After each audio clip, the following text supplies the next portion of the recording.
안녕하십니까. 이 시간에도 실제 사주 명조를 가지고 그 명조 자체의 핵심 쟁점을 위주로 집중 분석해 보도록 하겠습니다. 명은 곤명입니다. 김인년, 무진월, 계묘일, 정사실. 사주풀이를 함에 있어서 가장 첫 번째 구분을 지어야 될 부분이 기준점을 잡는 겁니다. 자, 흔히 말해서 일간, 요즘 현대 명리는 일간 위주로 사주를 살펴보는 거니까 그 일간이 기준이 되느냐, 그렇지 않고 타의 오행, 다른 어떤 오행의 세력이 기준이 되느냐, 이렇게 이제 구분을 먼저 지어야 됩니다. 그것은 즉 정격이냐, 종격이냐, 정격이냐, 내격이냐, 외격이냐, 정격이냐, 종격이냐, 이런 구분을 먼저 지어야 된다는 거죠. 물론 뭐 종격이나 외격은 많지는 않습니다. 흔하지는 않지만은도 그래도 항상 10중 하나이라도 유심히 살펴야 되는 게 바로 그런 겁니다. 왜냐하면 기준이 틀려버리면 다른 어떤 적용이, 운세 길흉 적용이 완전히 어긋나기 때문에 그렇습니다. 기준이 틀려버리면 길흉신 적용이 완전히 빗나가기 때문에 그것이 중요하다, 이런 뜻입니다.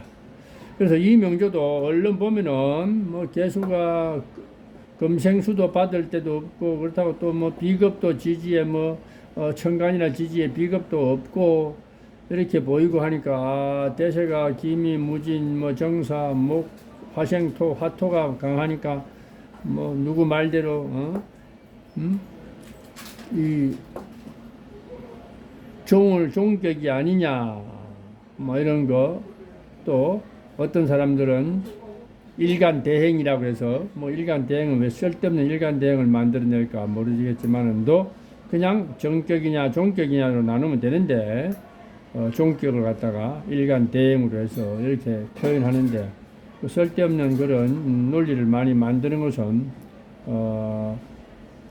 명리에, 정통 명리에 물을 흐리는 경우입니다. 고전에 나와 있는 말들이 다 틀린 말이 없습니다.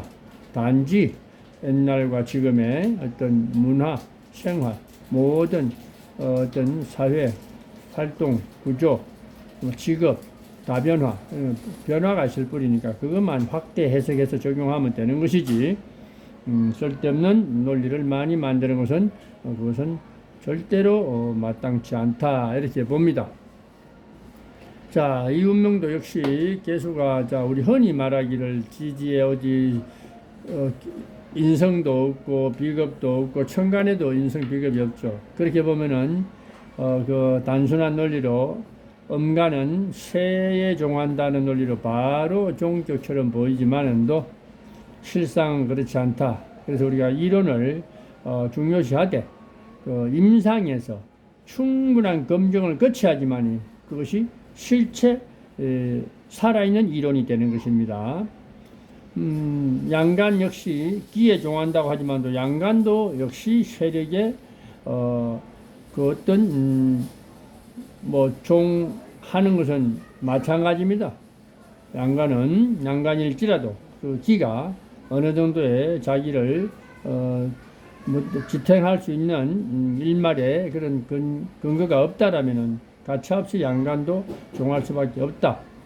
역설적으로 얘기하면 차라리 음간은 유연해서 조금 약해 보여도 음간은 자기 본 모습을 유지하지만은 양간은 근이 약하면은 바로 부러져 버립니다. 그래서 음양간의 차이가 우리 임상에서 충분히 경험을 쌓아야지만이 음양 논리를 적절하게 적용할 수 있는, 응용할 수 있는 그런 어떤 그 지혜가 생긴다라는 것입니다. 자, 이 운명 역시 개수가 진월의 묘날에 태어났으면은 개수 음간으로서 요 진월의 묘날이면은 음간 개수는 생존력이 있습니다. 그래서 이건 종격이 아닙니다. 일간 개수가 중심이 되어서 이 타오행을 이제 뭔가 끌어와서 상태를 길흉을 분석하고 상태를 분석하는 것입니다. 그러다 보니 당연히 단순 논리로 자 김이나 무진, 김이나 무토, 정화 이런 것들 다 끓일 기자 기신에 해당합니다. 무토 관살 태왕이죠. 김이 무진 관살 태왕입니다. 그러나 천간의 무토는 정관일지라도 관살 태왕에 일조하는 존재가 되고 진토는 반은 나의 편이고 반은 이쪽 편이다 이렇게 보면 됩니다. 본질은 무토이나 진중 개수 을목이 개수와 을목이 나한테는 용신이 된다. 이 명조에서는 묘목과 진중 개수 을목 그것이 길신입니다. 길신. 흔히 말해서 우리가 필요한 용신이라는 겁니다. 그래서 묘목을 빌어서 어떤 갑을목을 빌어서 무기토를 견제해야 되는 거고 천간에서는 지지에서는 인묘진을 빌어서 나의 어떤 생활 터전으로 삼아야 된다. 다행히 정사 화는 첩신에 있지 않고 떨어져 있으니까 상황에 따라서는 목생화와 어떤 식신생재와도 연결이 되지. 그러나 재생관의 모양은 좋지 않다라는 것을 아셔야 됩니다. 특히 그냥 단순 신약용어로 보면은 지지에서 신유 이런 것들이 용신이라고 하죠. 금이니까. 그러나 신금은 어떤 용으로서 역할을 할 수 있는 근거가 있지만은도 유금은 절대 용이 안 됩니다. 직접적으로 묘목을 개수의 식신 내가 유용하게 써서 내가 의지할 수 있는 묘목을 쳐버리니까 이거는 인성이라고도 절대 용이 안 된다. 그래서 혹자들은 용신법 이거 틀렸다. 무용론이라고 하죠. 금생수 하는데 왜 용이 안 되냐? 왜 잘못 나쁜 일이 생기느냐? 그것을 우리가 글자의 어떤 형충해합의 관계를 가리지 못해서 그런 현상이 생깁니다. 우리가 인성이라고 다 치용할 수 없고 비겁이라고 때로는 또 뭔가 치용의 가치가 달라질 수 있고 여러 가지가 그렇다라는 것. 글자 하나하나의 의미도 있습니다. 싸잡아서 우리가 신약하면은 인비용신이다 이렇게 얘기하지만도 이 경우는 인성 비겁보다 식상을 더 유용하게 써서 식상을 가지고 평관 정관을 견제하는 게 더 우선시되는 그런 오묘한 또 명조의 구조를 가지고 있다라는 겁니다. 그래서 요 사주 팔자 분석에 있어서 가장 중요한 것은 사주 팔자의 배합 상태를 정확하게 읽어내야지만이 어떤 게 길신이고 어떤 게 흉신인지를 구분하면은 사주 풀이의 시작이자 끝이다. 그것을 구분하지 않고 그냥 막연한 물상론으로 뭐 봄에 비가 어떻고 뭐 목이 있고 산이 있고 토가 이런 쓸데없는 그런 걸로서 이렇게 뭔가 이연령 비연령식으로 논하는 것은 말이 안 된다. 참고로 물상도 참고로 하되 물상만으로 명리가 해석이 되는 것은 절대 아니다는 것입니다.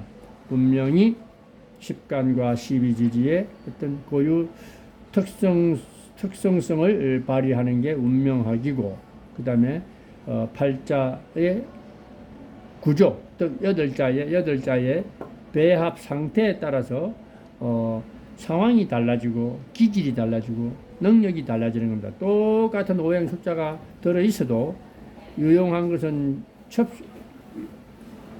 일간에 첩신해야 되고 무용한 것은 원격되어서 떨어져 있어야 되고 뭐 이런 어떤 다양한 어떤 경우의 수가 발생하기 때문에 그래서 중요한 것은 사주의 배합 상태를 아주 면밀히 살피는 것이 더 중요하다.